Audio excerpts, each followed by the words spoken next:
Hello po. Magluluto po tayo ulit ng isang masarap at masustansyang ulam. So, piprituhin lang po natin yung tofu.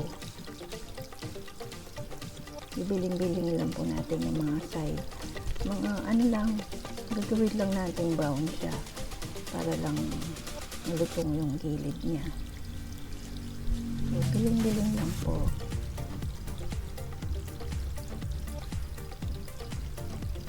Pagkatapos po niyang magprito, palamigin lang po natin ng konti, tapos hiwa-hiwain lang po natin ng maliliit na square.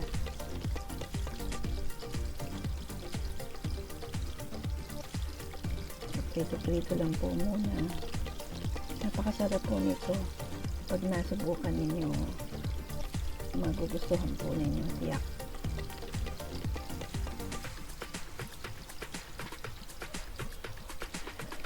Pasensya na po kayo sa ingay, medyo may nadidinig pong dumadaang sasakyan. Malapit po kasi kami sa kalsada.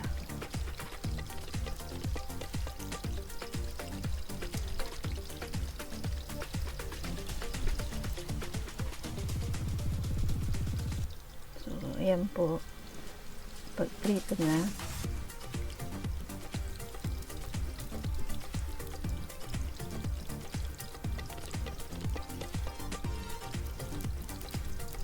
ayan, hahangin lang po natin, itatabi po natin pagka tayo po ay mag-igisa na.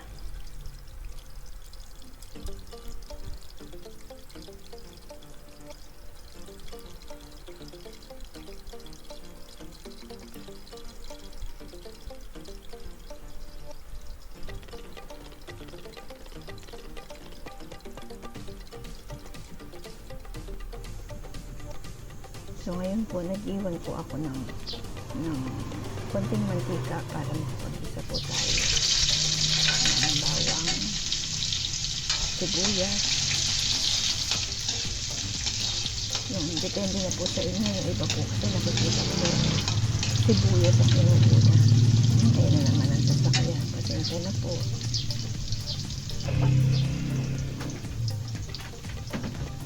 Sibuyas po ang inuuna ng ibang nakikita ko. Pareho din po yun para sa akin, yung kanya-kanyang sarili lang. Kung masasaya po kayo sa bawang ang una, so yun silang sabihin nyo ako kung ano mauna. Pwedeng sibuyas, pwedeng bawang. Pagka po kasi daw nauna yung bawang, mabilis po masunog yung bawang. Kaya yun po ang ginagawa nila na una.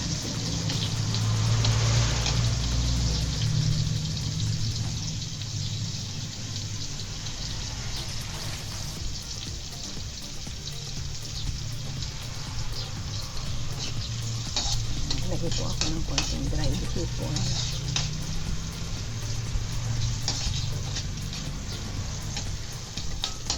Sumasa lang po ba?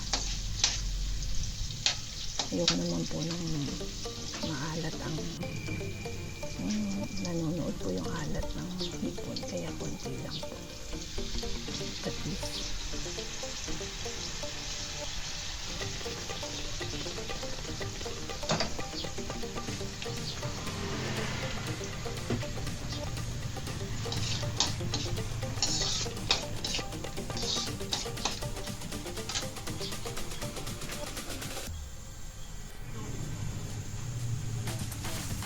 bango na, aamoy ko na po.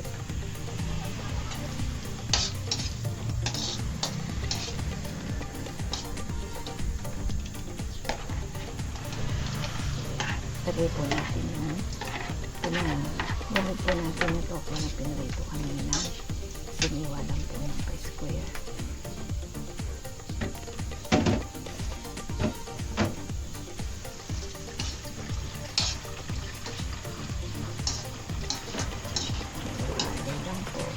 Para po yung lasa niya ay kumapit na sa tofu.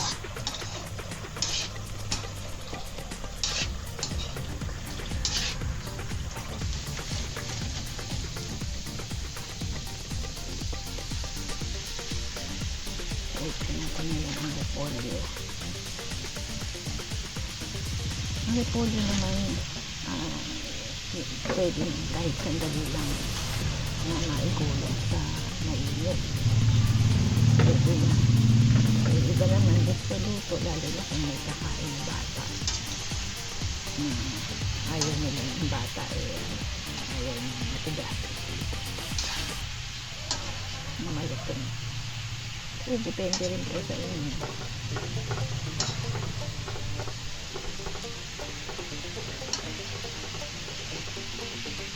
Halo-halo lang po ulit.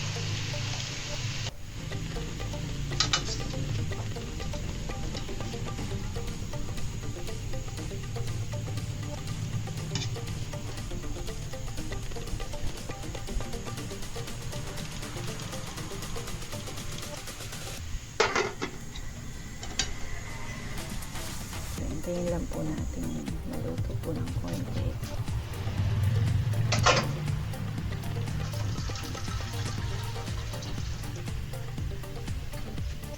Nalagyan po natin ng konting tubig para may sabaw siya ng konti. Pero kung gusto ninyo, ang daming option ng niluluto po natin ito. Kung gusto niyo pong walang sabaw, yung natural ng juice ng repolyo, pwede rin po.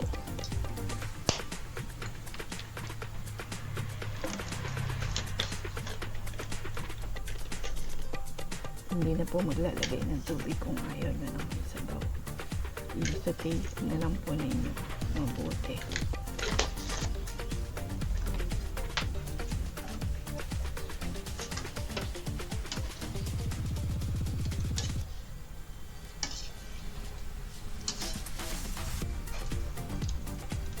Sa pagluluto naman po siguro diskarte lang. Kanya-kanyang style.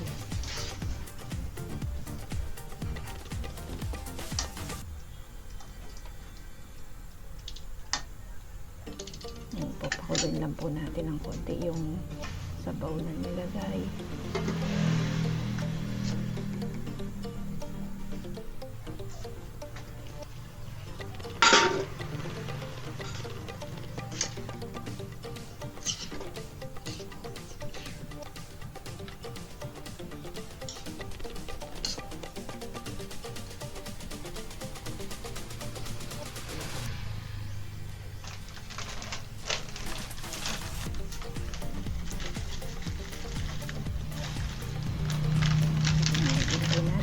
Pork chicharron.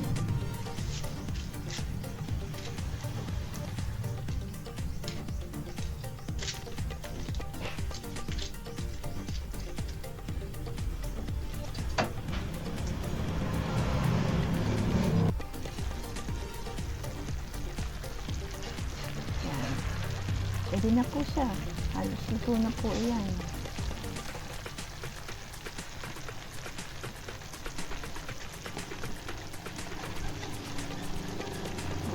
Siya, pwede na po serve yan. Wow, sarap. Ang sarap. Pwede na pong i-serve. Hanggat mainit, ang sarap kainin. So, salamat po sa inyong panonood. Subscribe na po kayo para po sa mga ilan pang ating lulutuin. Salamat po.